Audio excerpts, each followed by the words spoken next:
Denmark's armed forces confirm Russian ship was seen near the site of Nord Stream explosion. Here's a summary of the article. The SS-750 crane ship sailing under the flag of the Russian Federation was spotted near the Nord Stream gas pipeline 4 days before the pipeline explosion on 26 September 2022. Details. The Danish armed forces have confirmed that a Danish patrol boat captured 26 photos of the Russian vessel in the area east of Bornholm Island on the 22nd of September 2022. The Russian ship is designed for underwater operations and has an AS-26 Priz mini-submarine on board. Earlier, it was reported that the Danish Ministry of Defense had obtained 112 images of Russian vessels in the area. The Danish Defense Ministry refuses to share the photos of the Russian special vessel, as these are intelligence images and are involved in intelligence operations. Earlier, T-Online, a German media outlet, an open-source intelligence analyst Oliver Alexander said that SS-750 was one of 6 Russian military ships that might have been in the area in the days leading up to the Nord Stream explosion. An earlier article in the New York Times cited sources and intelligence data indicating that several non-government organizations, which included both Russians and Ukrainians, could be behind the Nord Stream gas pipeline explosion. This post received a score of 18,000, with an upvote ratio of 93%. Here are the top comments in response to this article. Greater than open-source intelligence analyst Oliver Alexander said that SS-750 was one of 6 Russian military ships that might have been in the area in the days leading up to the Nord Stream explosion. One of 6.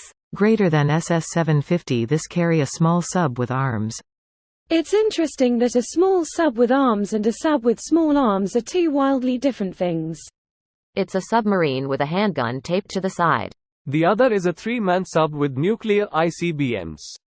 Less man, less pressure. Less pressure to launch or not launch, IDK.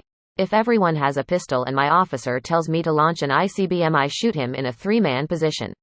I would hardly expect the crew members of a 3-man sub to have a handgun. That would be more suicidal than launching the ICBM. One man needs to be piloting the sub, the other 2 are turning the launch keys, and are probably sitting above and below. ICBMs are pretty tall, of the one piloting the sub.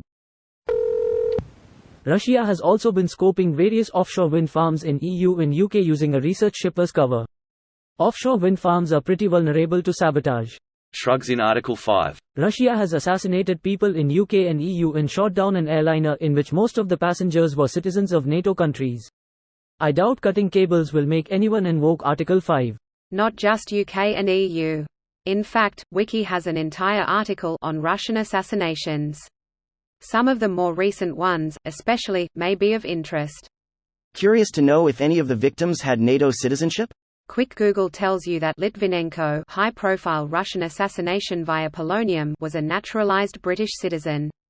I'm sure there are more, as well, but I haven't checked in detail. This one was especially spicy, because it was one of his ex-KGB buddies who turned against Putin and confirmed that it was Putin who was behind the apartment bombings in '99, which paved the way to Putin's presidency and the war in Chechnya, that was then blamed for the bombings. The Danish armed forces have confirmed that a Danish patrol boat captured 26 photos of the Russian vessel in the area east of Bornholm Island on the 22nd of September 2022. The Russian ship is designed for underwater operations and has an AS-26 Priz mini-submarine on board. Earlier, it was reported that the Danish Ministry of Defense had obtained 112 images of Russian vessels in the area. The Danish Defense Ministry refuses to share the photos of the Russian special vessel, as these are intelligence images and are involved in intelligence operations. This video was automatically created by Reddit to speech. The article and comments in this video were selected from Reddit according to their upvotes, and any paraphrasing was performed by smmry.com, without any human intervention.